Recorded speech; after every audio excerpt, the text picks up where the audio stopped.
But if we could see beyond visible light just a little bit, and some people can, you would see overshadowing these people anything but a human entity.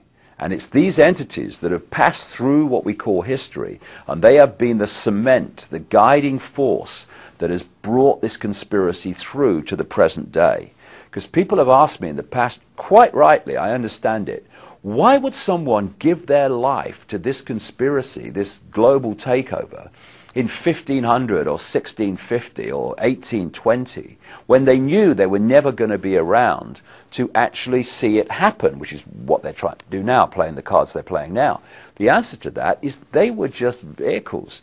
These entities are the common force passing through history, which has led this conspiracy to where it is today. And the idea is to so tie up the world that they make everywhere in the world dependent on everywhere else in the world, which means that no one has control over their own destiny. It's all in the hands of other people and situations that they have no control over. That's the idea. People talk about the prison planet. The prison planet is the human mind imprisoned. That's what it is. But if you keep going, and you keep going, because you want to know the origin of this, then you go out of this reality called visible light. You go out of this into other levels of reality. If you go to a stage hypnotist show, what do you see? You see stooges on the stage, and then you see the hypnotist, and he goes along and he uses his techniques to implant a belief in reality into the stooges. He might tell them there's an elephant in the audience. He might tell them that the woman next to the person is naked. And when you start to understand how we create reality and decode reality, you can see how simple this is. The brain is decoding reality like a computer decodes information and puts it on the screen. However, if you program the computer to read the information in a certain way, then it will. And in the same way, if you can program the human brain to read information in a certain way, then it will. Example, in a hypnotist stage show, I've seen people being given a potato and being implanted with the belief that it's an apple. Now, when they eat that, normally they would reel back a raw potato, but they don't, because the electrical signals carrying the taste of that potato go to the brain and normally would be decoded as a potato. Because of the implanted belief it's an apple, it decodes that as an apple, and they actually taste an apple. I've seen people in a hypnotist stage show being told that when a certain code is given, they're going to smell something horrible. And he gives the code, and the line of them go, "Oh my God!" This is how it's possible.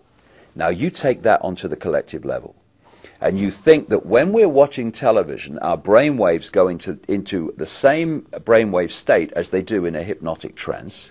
And what that does is open the mind, open the psyche to programming from, and what do we call those things between the adverts? What do they call them? Programs, television programs. It's television programming. So we think of a hypnotist programming people in a stage show, but the media, not least through television, is constantly programming the human psyche with a sense of itself, a sense of the world, a sense of what's happening in the world, a sense of what to think about people like politicians and Obama, what to think about the way the system works. If we succumb to that program, and vast numbers of programming, and vast numbers of people do, then we're simply going to go through robotically, just like the stooges on a stage hypnotist show, and we're going to react to the world, and we're going to behave in a way that we've been programmed to behave in. And this programming is 24/7. And another aspect of this program we laughingly call education. If you were sitting around a table, I don't know, a century or so ago, and you said, right, okay, we want to turn out children as the adults we want them to be, So they're easily controllable, they're easily manipulatable, and they'll see the world and themselves the way we want them to see it. Now, any ideas around the table how we could do this? Someone might say, well, I'm not sure they'll have this, but I tell you what would be perfect. We take the children from their parents at a very, very early age, and throughout their formative years, up through school and college and university, we have control of what goes into their heads, into their minds, like at least 5 days a week, most days of the year. That would be perfect, because we turn out almost everyone to see the world the way we want them to see it. Well, that's exactly what they've done. And now we're having Obama talking about having American children at school for longer and all the rest of it. And it's all part of the process of, A, giving the children more time under the state's control and influence than the parents, and also having more time to program the young people to see the world and become the adults that they want them to be.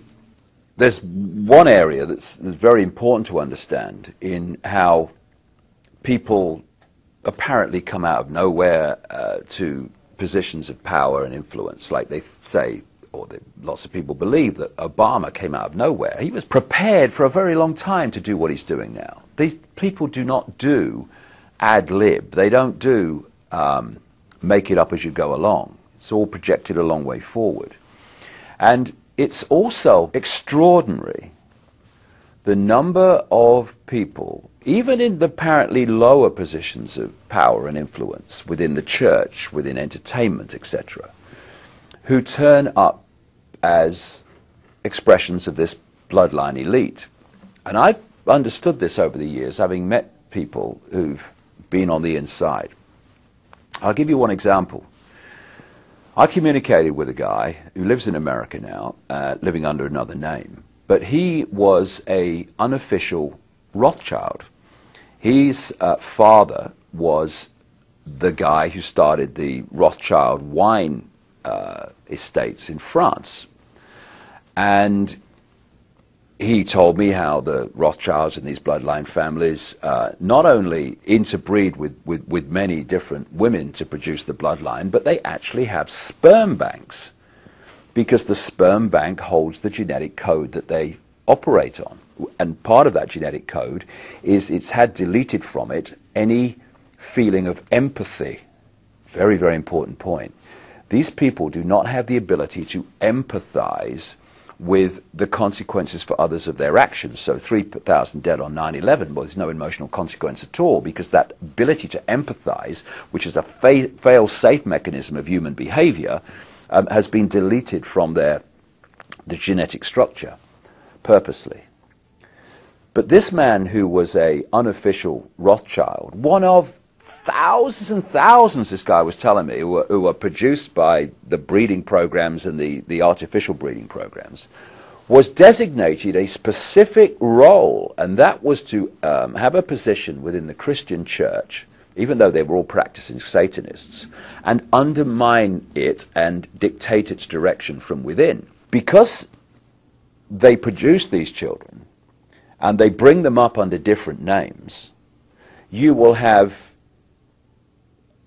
not have a situation where every president's a Rockefeller, where every prime minister is a Rothschild. You get the picture. Because they come through different names. They're called Clinton, they're called Bush, they're called Obama, etc. But forget the name, the genetic structure, the bloodline is the same. And this bloodline filters down, not just at from the high positions, but right out into mainstream society. Why do some artists who have a certain amount of talent, some not very much, why do they get picked up by the corporations to become these big influencers of young people and other people through the entertainment and the music industry, and others with incredible talent never get off the ground? It's because they are chosen. The scale and fine detail in which these opinion formers right across society, from entertainment, media, through to politics, etc., are actually brought through from childhood to do those things is absolutely incredible. And when the lid really comes off this, and it's coming off, then people are going to look at the world they've been living in and see just, even if people now think, yes, it's a controlled world, whoa, wait till you see the level of control. And they have their people all over the place in all these different institutions, religions, etc., to push society in the desired direction. When he left the body, everything from the beginning, my birth, my ancestors, my children, my wife, everything comes together simultaneously. I saw everything about me and about everyone who was around me. I saw everything they were thinking now, what they thought then, what was happening before, what was happening now. There is no time, there is no sequence of events, no such thing as limitation of distance, of period, of time, of place. I could be anywhere I wanted to be simultaneously. That is who we are.